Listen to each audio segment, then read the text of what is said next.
Hey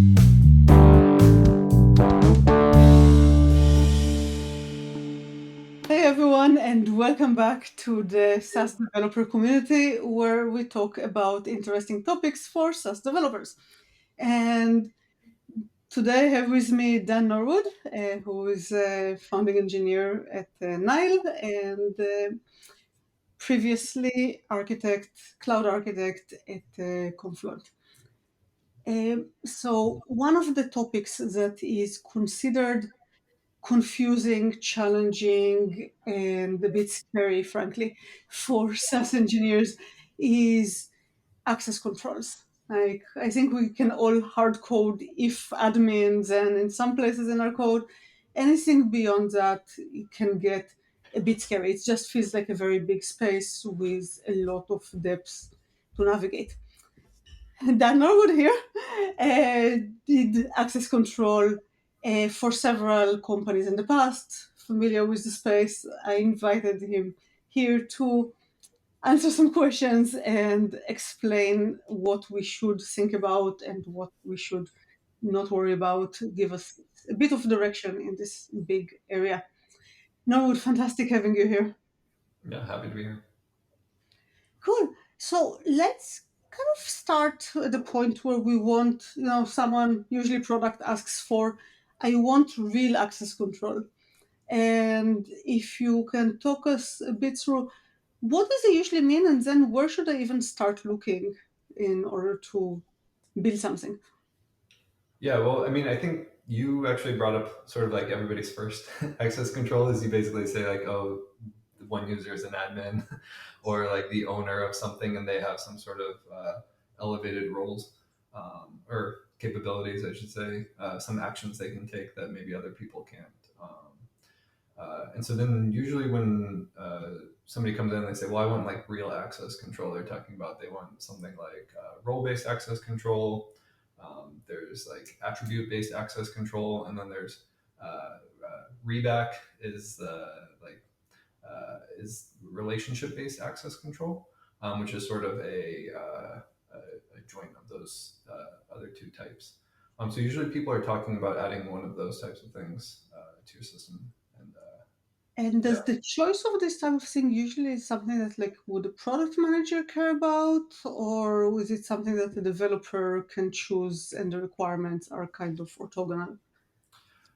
It can be a mix and match. I'd say like, well, I mean, everything stems from like what your users are trying to accomplish, right? And so, at a high level, if all of your users are all trying to accomplish something and they all currently have roles in their IDP, and it's a very direct mapping, then doing an RBAC system is probably your best bet. It's going to fit into like their mental model and all that.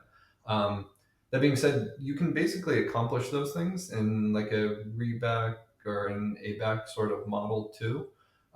So if you have additional needs, but that's like the base level, but you know you're going to need these other things, it may be advantageous to start with something if you have the time. It is a little bit more complex to start with some of those things, or it can be more complex, just because there's more.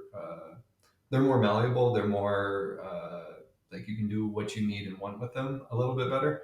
But doing the very basic RBAC thing that somebody wants from their system that's tied directly to LDAP may be a little bit heavier lift for you. So you sort of need to decide that at design. So, what should like considering that it's extremely rare for a product manager to show up and say, "Oh, I need Reebok," Mhm. what should we listen to in the requirements to say, "Oh, this sounds like just plain old role based may not be enough here."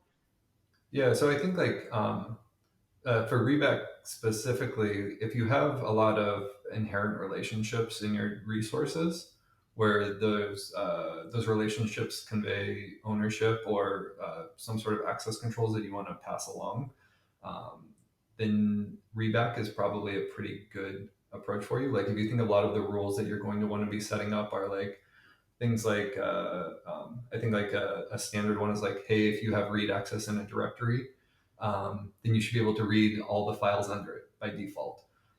That's like a standard read back thing. Mm. Or like let's say you're making a social network and you want to say like friends of friends can read this, right? That is a readback type decision that you want to give your And also users. in B2B, I guess that saying something like a manager can read things related to the people in his team, but not in other teams, kind of thing. Right, right, right, something Because like like that. all managers have the same role, but the access is based on reporting relationship. Right. It makes like generally if you just add sort of let's say classic or basic RBAC, which is sort of like Unix style permissions. As soon as you start realizing like, oh, we have these hierarchies and we want the RBAC to be different in different parts of the hierarchy or be scoped to these different parts of the hierarchy, it gets really difficult to add that on if you didn't start with a readback system. You basically end up having to like do a big migration or figure out how to like backfill all these additional controls on top of that. Like a product manager can come up with like, here's what I want, but it sounds like a lot of back and forth because there's just so many different tiny decisions that can have impact on the system essentially. Right. Yeah. Yeah. Yeah. And one that we haven't really touched on yet is like attribute based access controls, Yeah. right? And so that's one where oftentimes this can be maybe the last thing that people realize they really do end up wanting. But I think of like attribute based access systems are really good for context specific applications. So if you think of something along the lines of uh, like, hey, I want to prevent all users from a specific geolocation from accessing this resource type that's in a different geolocation, which a lot of people end up getting asked for, especially in P2P SaaSes. Then that's something that's sort of attribute based, right? This is an attribute on your user, it's an attribute on your resource, and you want to be able to make a live decision. If this user at this time is able to do this thing from like their location in this example. You can even Okay. make time-based decisions, right? All sorts of things can be considered attributes. So it cannot really be a role because A, the user can move around, um, but then also because you need to, like every resource could, you can, like basically in role-based access control, the resource and the role are kind of matched together essentially once. Like it's, Mhm. I don't know if it's actually compile time, but it sounds like the moment you define, you do a permission, that's it, hard coded. There's Yeah, nothing that can change around it. yeah. And so usually these things will, well, I guess there's two ways to to add this sort of feature onto a RBAC type system. Um, One way is to say, hey, when I log in and I get like my credentials, then I tie all this information into it and I decide roles then and I build it out. Um, and then the other way is to basically, you know, latch on a separate authentication, like or sorry, authorization like ABAC system alongside your RBAC system. So you basically end up with these two systems that you need to keep Okay.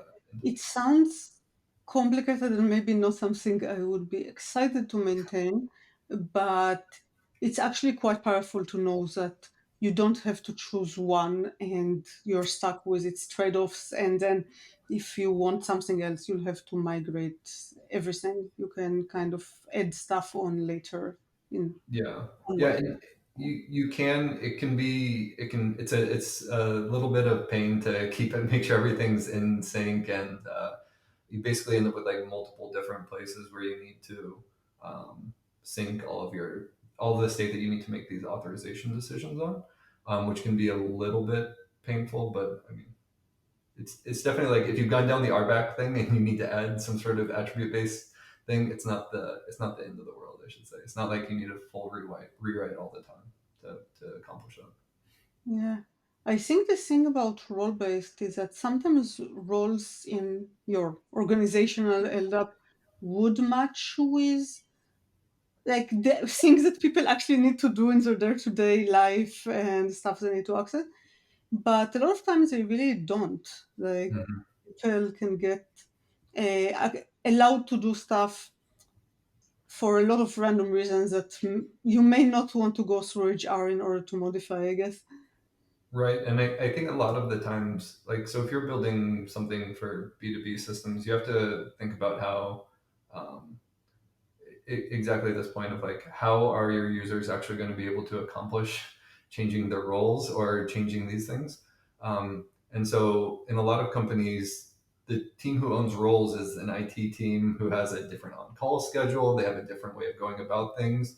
The systems that they're using may have some sort of limits or restraint or constraints on the number of groups, right?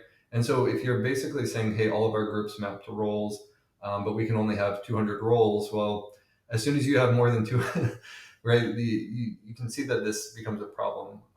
Giving somebody a reback or a back type system then sort of gives the actual users of your system the ability to make those like in-app types of decisions, and they basically don't have to talk to the IT team to work with the IDP to set up the right user attributes necessarily. Yeah, I can easily say that I think you just triggered some old nightmare from. I think Kerberos may have had a character limit on the length of the principal, and if it was long, I believe it would just truncate. So you would end up with partial roles, and everything there was a nightmare to debug. So yeah, I think that just having this a system that gives you the control and visibility in the place where you need to troubleshoot things is extremely powerful. Mhm. Essentially, I can see why some people would actually say, no, no, no, IT should control every single access decision because we need centralized security and governance. But there is a lot to be said about there is the system, somebody needs to use it, they don't have the right access, and you have full control and visibility in one place. Right, Yeah, right. that's pretty cool.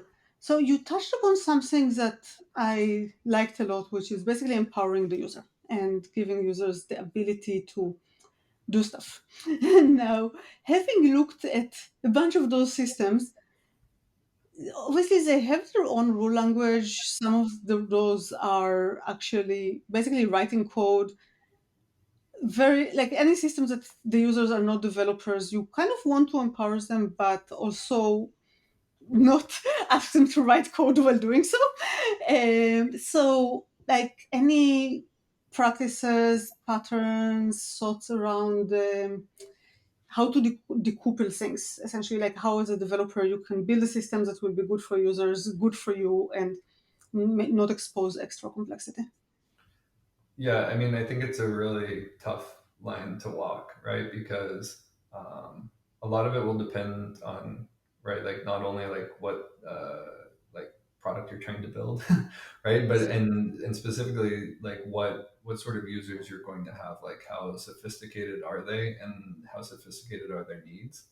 Um, so if you end up with customers who are like, if your customers are other developers, then you can be a little bit more, generous in what, or maybe less generous in what you give them, and expect more of them.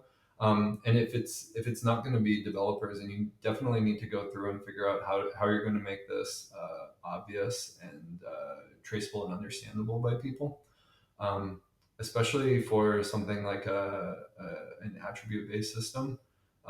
Basically, like debugging becomes pretty important there. And luckily, they're relatively easy to debug because you're basically comparing like the principal who's acting, the resource against a rule set. Yeah. So you can sort of trace through that on your side. You can sort of show people like, hey, they didn't get access because of this. This rule didn't match. These rules didn't match. That sort of thing.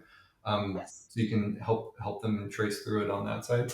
It's maybe a little bit more difficult on something that's like a reback that's like a graph based system, and you have to explain like where on a graph something didn't match up. But I think like that's sort of like the one of the main usability suggestions is like figuring out how to make the when something exceptional happens, how to make that obvious to your users.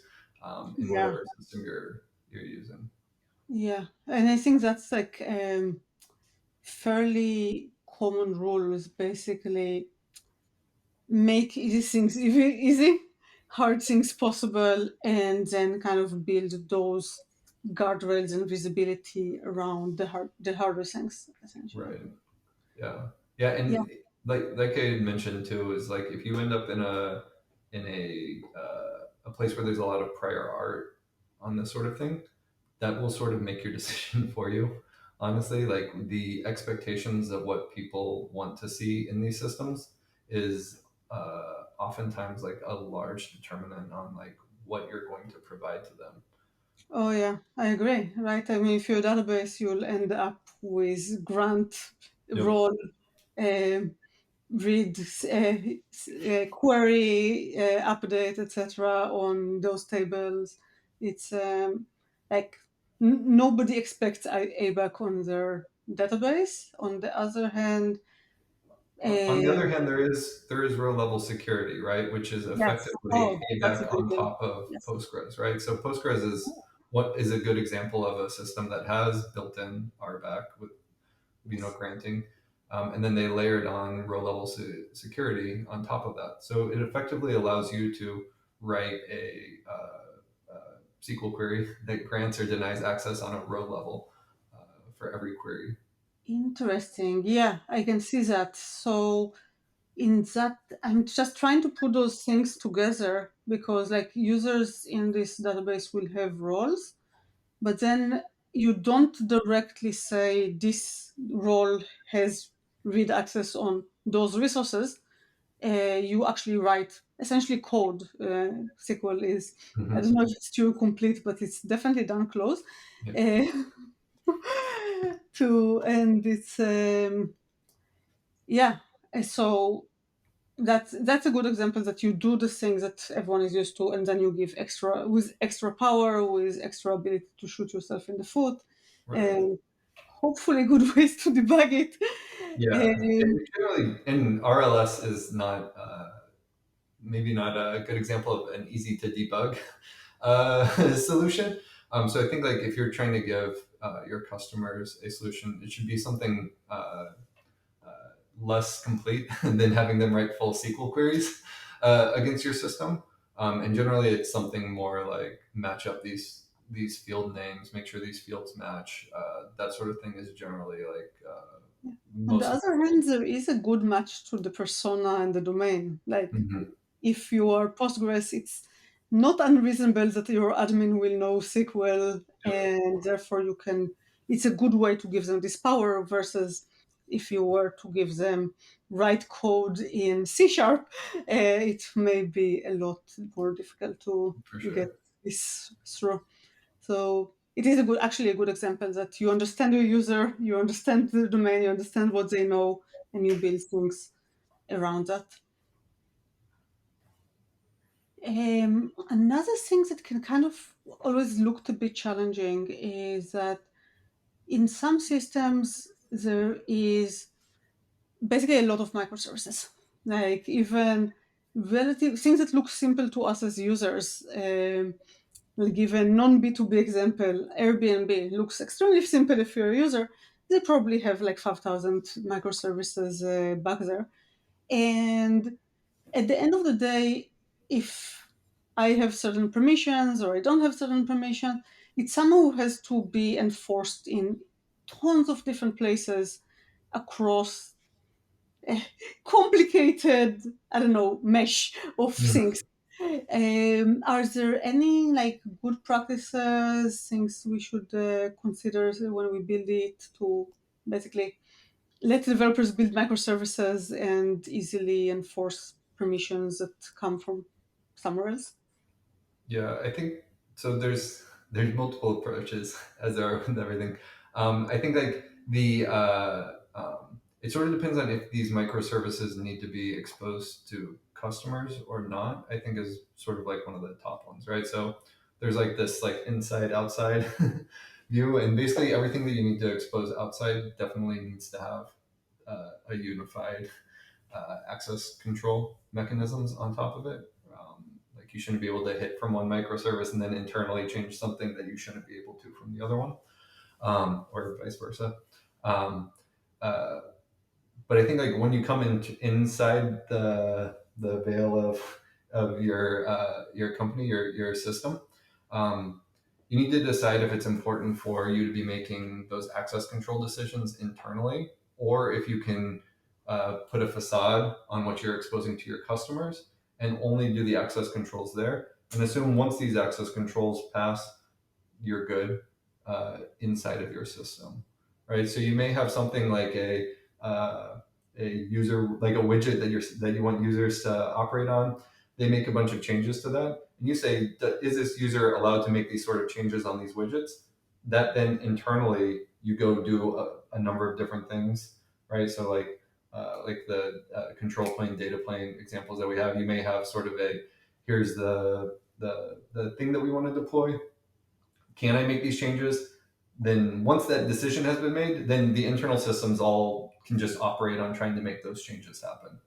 Um, Yeah, yeah, that's, I agree. That makes a lot of sense. I'm wondering if I can take it to the extreme because a lot of those architectures that are very microservice meshy, they also end up with a gateway that, and the gateway can actually reroute different requests. So I don't know if you call, like, if I'm the thing that gets the request after the gateway, am I exposed to the user, or is it better to just push all the authorization decisions to the gateway?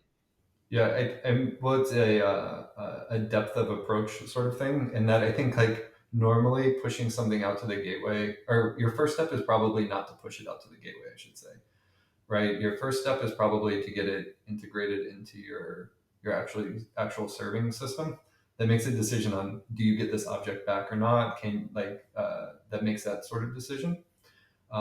And that pushing something out to a gateway layer, I think, is sort of like a next step after that as an optimization.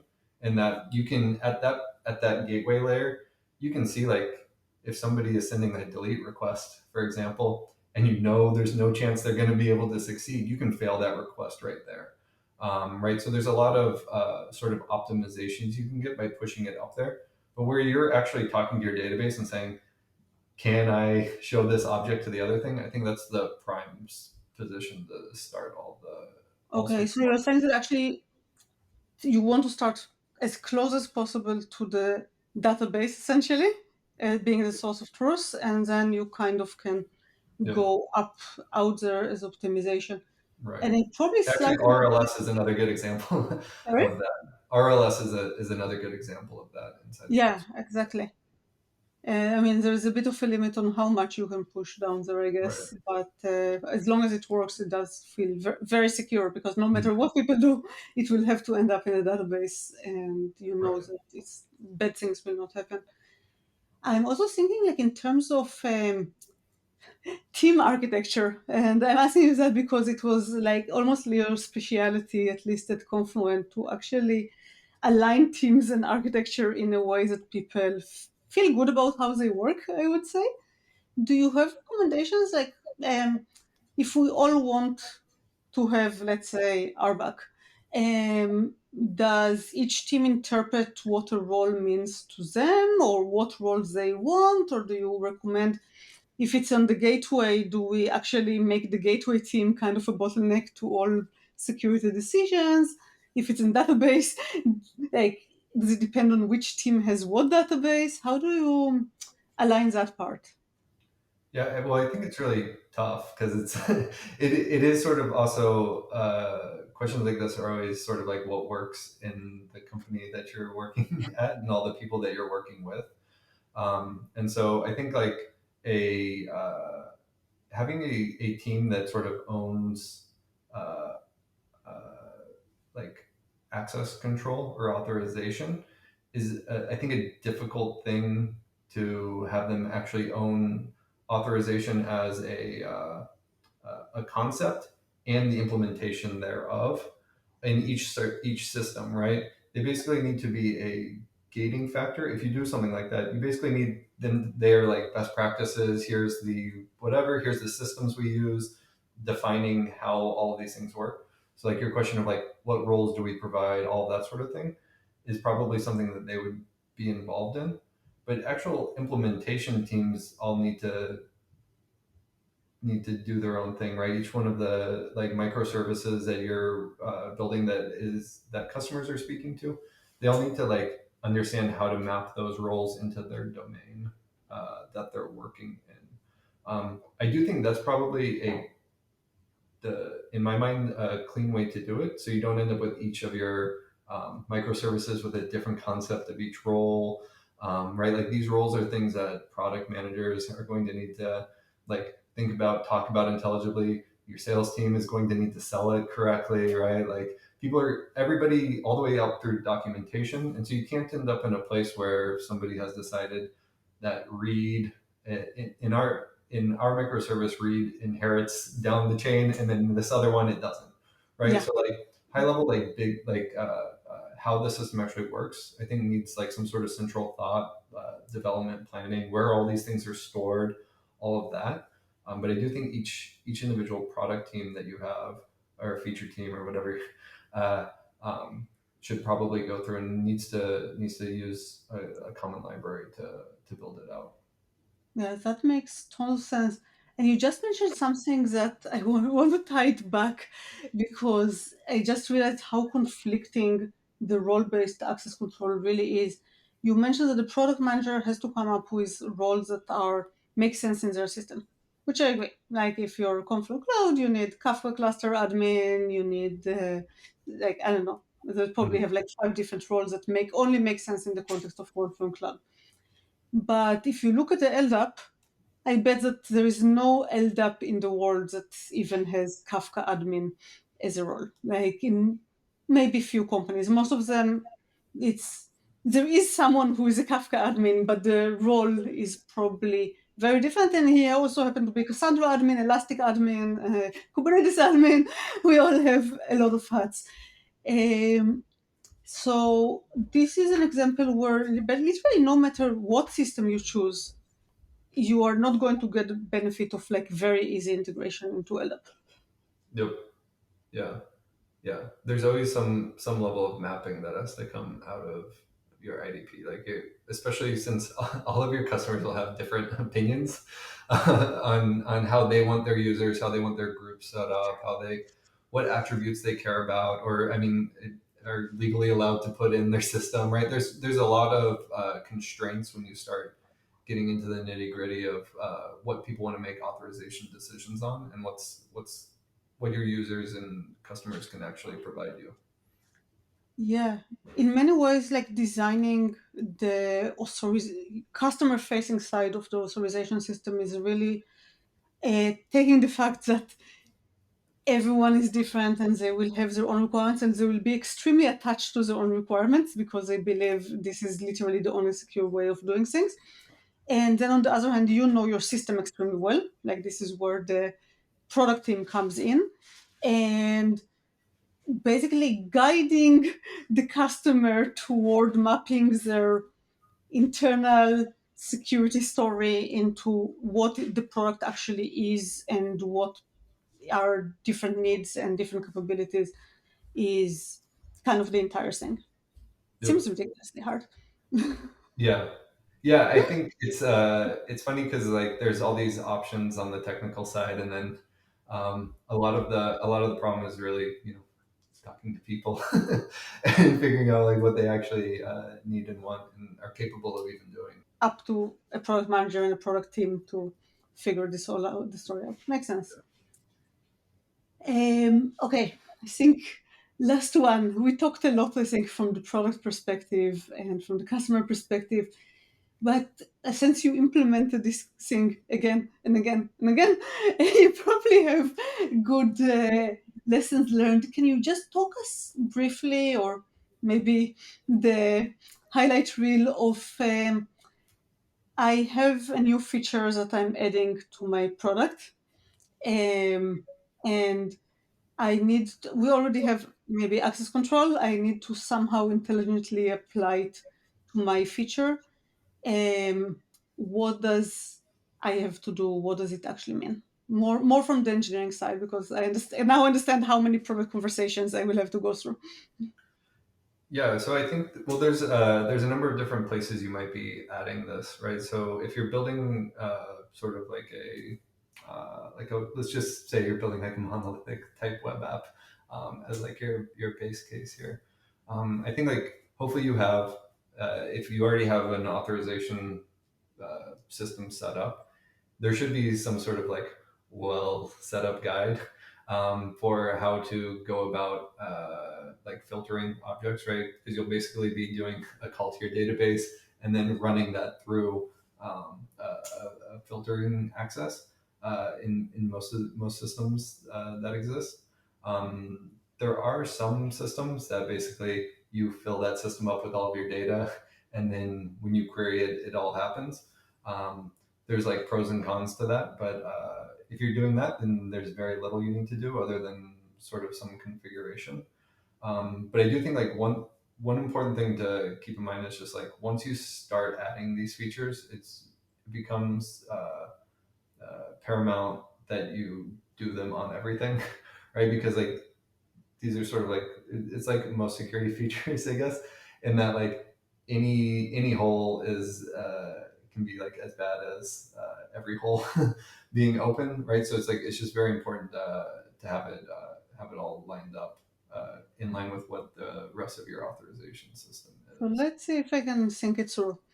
I'm adding, let's say, Kafka team adding a shrink in Confluent Cloud. It's an Mhm. API call, so anyone can technically shrink cluster, uh, provided they can authenticate to it. But let's say that you have a principal and can authenticate to it. Now, obviously, shrink is a bit dangerous. Like you shrink it too much and the cluster falls over, so you want to be a bit careful. So let's say I would rather just admins can shrink. Um, so basically, I want to define shrink of a class. Is shrink an action, a resource? It's an API, so maybe I can say the API is a resource, and then it will have like a dangerous attribute, and then I need to say that only people with this role can do dangerous actions or something along those lines. Yeah, I well, yeah. I think I So mixed there's up like five different systems here. Yeah, I know you were trying to get this to be a like how to go through development, but I think this is everything starts with product. So like I think like there's a number of ways to model this though, right? And the questions that you asked were right. Is basically like, do I want to have this just be the API, or do I want to say it's sort of like a rule about how my underlying data model is allowed to change, even right, or Oh, my that's a data good object, one. right? Yeah, Because because actually people may have things that are not through the API. So yeah. Right. So you may even want to have set up a rule that says like a user is allowed to modify this field so it's higher than it was before, right? This is in you could say anybody can do expansion, but only some people can make this number go smaller, right? So like a rule like that might be something that is actually getting to what the product team would really like, and they're trying to define it as shrink. If they were smart enough to actually like it. Yeah, I like where you're thinking. I think that in many ways it's collaborative, because if product doesn't know what is even possible, they would never come up with those ideas. Exactly. And if you think about it as in terms of like, oh, we're going to add this new feature shrink, as opposed to like, hey, this is like part of a object lifecycle that we want to help users and customers manage, right? Because I think like one thing here too is sort of this. This is even more producty, so I'm sorry I'm going the opposite direction, but you may want to like group up a bunch of these actions that you think somebody would want to be able to take and give that like sort of a role that you want to give people contextual. You can give them that role contextually or any other way, because you may want to make sure that you don't accidentally give somebody the power to delete a cluster but not the power to shrink, right? And then you get somebody angry that something's costing so much they can't shrink but they can delete, right? Like you don't want to give people this sort of like Weird product yeah experience that looks yeah like the product manager did not think anything through. yeah something that's like and actually gives you like much worse outcomes, right? Like you'd much rather a customer shrink their cluster and they keep paying you, than delete that cluster and stop paying for whatever they were using it for. So And you mentioned the data modeling. So it sounds like the key thing is to understand what is the resource here. And I think the resource would be a cluster. What are the attributes of the resource? In this case, maybe number of brokers, mhm, CKUs, like the size of some dimension. And then there's the actions that you can take, and your rules will tie them all together essentially. And right, a, a right, product manager and a developer will sit together and come up with the correct set of rules that make sense in this scenario. Yeah, right. I like that a lot. Yeah, I especially like I'm imagining kind of the almost development experience, and it just seems like almost a good team to be in.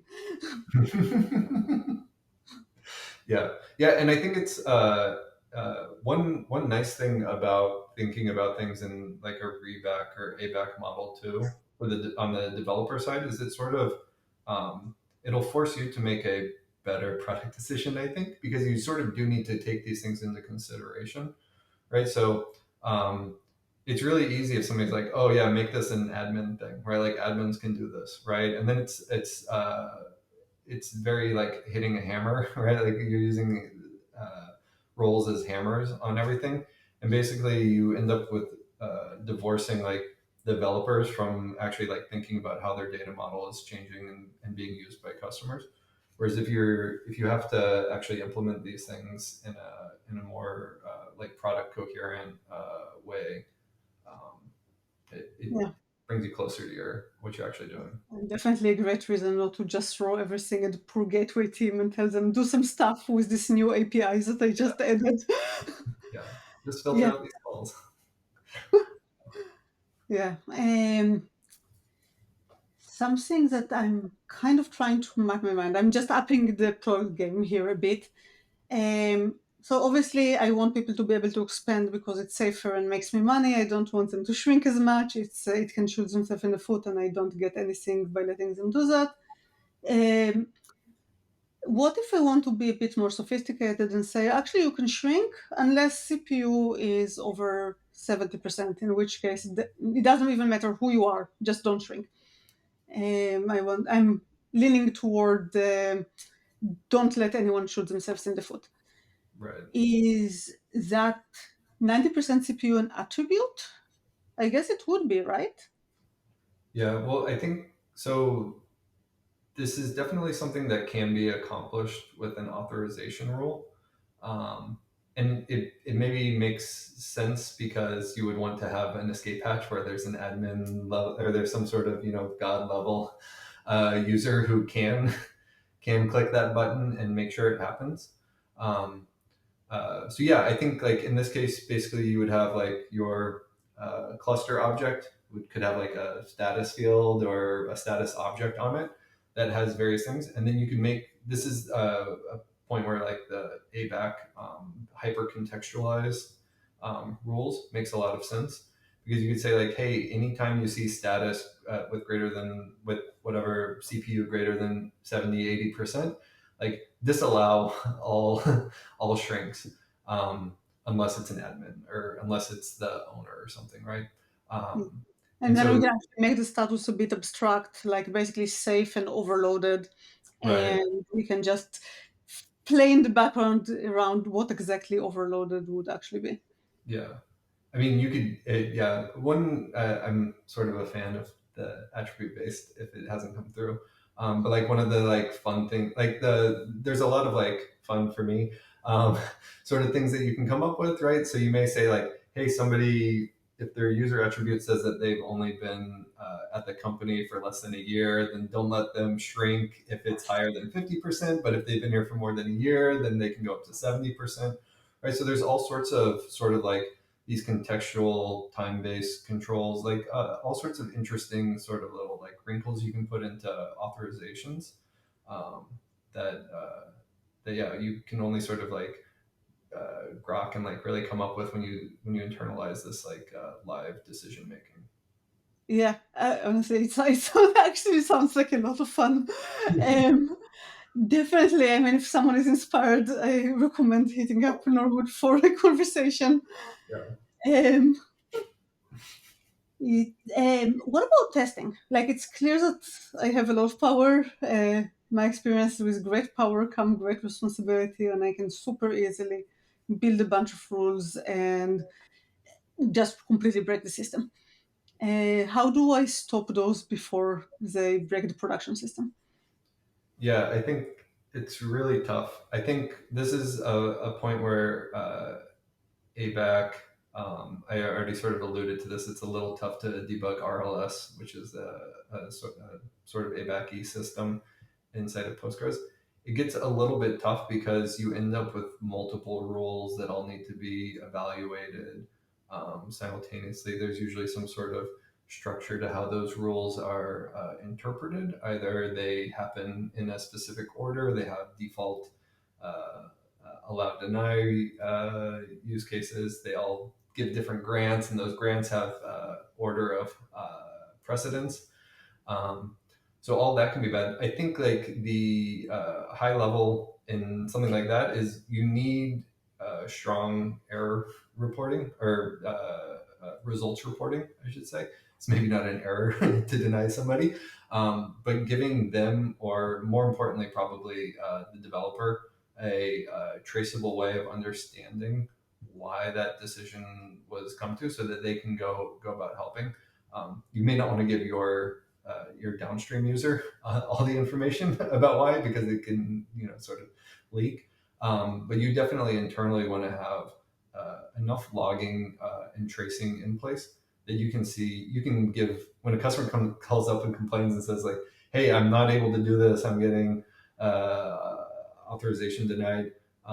You should be able to tell them basically why and how to fix that if it's wrong.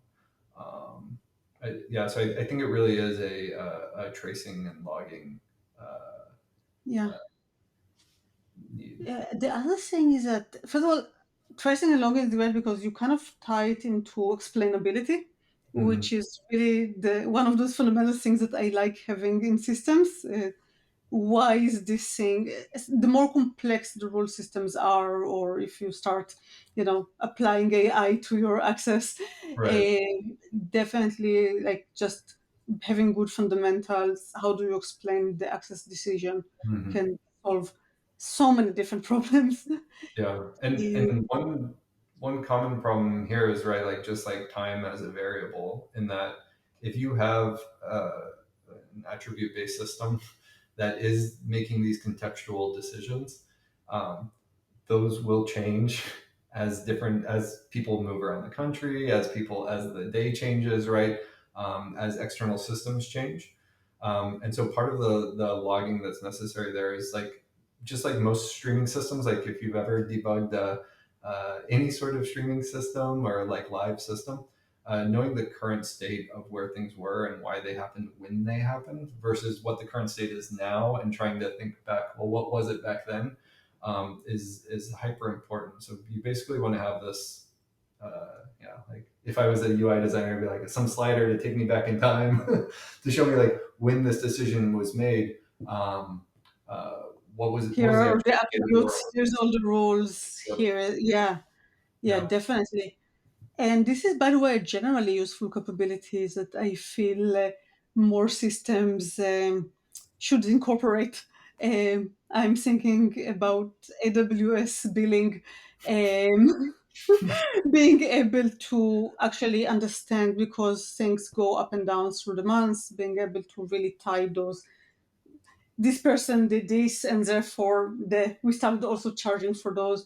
There's a lot more that could be done in the user experience that Yep. um, has not been explored yet. Um, I was also thinking, like, I don't know, is it a red flag if my rule system is hard for me as a human being to reason about? Should I rethink my life choices, or is this something that's kind of like, yeah, this is how life is, deal with it? We're building complex systems because we need this for. in order to run a complex world, kind of thing. I do think that if you think any of it's easy, then or you understand all of it, then you probably don't understand it. I think all of these systems are just end up becoming pretty hyper complex because you're trying to do security, which is difficult. You're tying it into authentication, which is an entire other like hornet's nest that we didn't talk about much at all. But like hooking up to IDPs and getting all that stuff set up properly and pulling in user attributes is an entire other like just mess of things and 3, 4, 5 letter acronyms that nobody wants to have to remember or read the RFCs for, right? So there is all this like mess, and it's all like in all of your what your users are doing is messy, and your product is constantly changing and what you want. So I do think that like it always to me feels a little bit overwhelming, honestly, like what's going on. But I do think that's the nature of the beast, and especially because this is it's so pervasive in your system that like you have a team who's working on making your system as fast as possible. Um, and then you say, well, I need to run every, I need to have our authorization layer touch every request and do a bunch of checks of arbitrary length and time. And that should scare everybody in that like, well, we can't have like our like P95s go up 100% here because we're doing authorization requests. Um, so I think like there's just a lot of moving parts and a lot of concerns and a lot of there's a lot of opportunities for success on people who can try to figure out how to get all those parameters tuned correctly and build like a usable system for what they're doing. Wow, this was so powerful. Let me recapture it. Like, it's not just about the rule complexity, it's also about the implications about the overall system behavior. And you gave an example performance and how you can do things and around that. And the way around it is not by trying to just say, okay, I'm going to try to pretend the complexity doesn't exist, build something that is constricted and simple, because it means that you cannot really serve your use case. You need to really be cognizant of building the right tools that your teams, multiple teams, because if you're the ABAC, access control system, team, you need to empower every single developer in the company. You need to give them tools around, is it slow? Why is it slow? Um, how are decisions being made? Detect like sudden changes and maybe alarm on them. Allow to maybe visualize stuff in some ways that will make Mhm. it easy to know are only the intended effects happening, etc. So yeah, seems like a Yeah. huge. Oh yeah, it's a big lift to get right for sure. Yeah, cool. Any last bits of advice? You guys only gave tons of good advice, but I'm gonna try anyway. Um, yeah, I don't know. I mean, it's a lot to wrap your mind around, and there's a lot of prior art in this. So I think like an important thing is if you're just starting, like this is your your first foray into it, is like just be sure to get a good handle on that prior art and try to understand it before making any decision on what you're going to do. That's always very good advice for an extremely experienced engineer. So thank you so much, Norwood. Absolutely, anytime, Gwen.